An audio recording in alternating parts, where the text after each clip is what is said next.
Hey friends, Diane here. I'm going to point us to the Gospel of John, chapter 15, verses 1 through 8. And I'm going to need a special dose of your patience and grace this week if I go a little bit longer than usual, because these are some of my favorite verses of the Bible.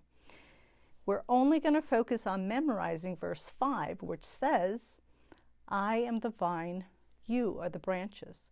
If you remain in me and I in you, you will bear much fruit. Apart from me, you can do nothing. Now picture a grapevine with a thick and healthy trunk and many branches with delicious, life-giving fruit hanging from each one.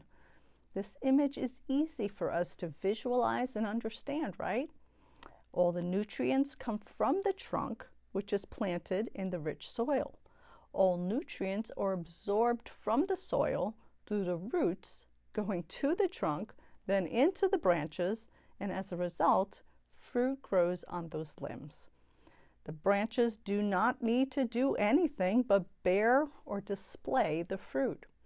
Again, all the work comes from the trunk, which is planted in the rich soil and attached to those roots.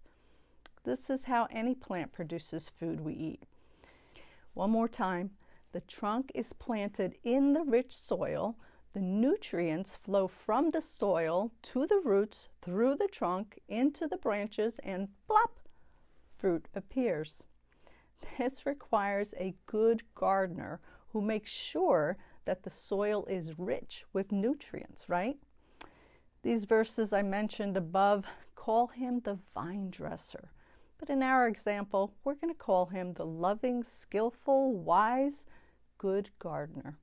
The first trick in helping this analogy benefit us to the greatest level is to know without question which each of these symbolizes.